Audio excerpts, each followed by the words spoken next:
кылып аны өзүм отрабатывать этем. Ал менин мойнумдагы жоопкерчилик. Аны расходко киргизбей эле коеюн. Бирок ошол жерде Туркияга жолдомо дегенден кийин 20 адамдын Туркияга жолдомосу дагы акысыз эмес экен, ал дагы төлөм экен деген жалганчылар, айтып коеюн. Мен ал айымдардын страховкасын да төлөп койгом. Ал айымдардын путевкасын дагы төлөп койгом 100%. Сиздер ушунчалык эмнеге ичиңиздер тар билбей жатам да, могу негатив жазгандар. Эми албетте сиздер келбей калдыңыздар. 50 000 айым суперблогер келинге катышып, ошолордун ичинен 100 гана жеңишке жетти.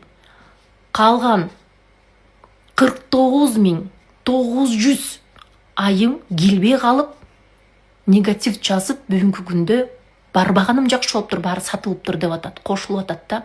Где ваша женская солидарность, айымдар? Бирөөгө жакшылык айтсаңыздар, эмкисинде сиздер утасыздар.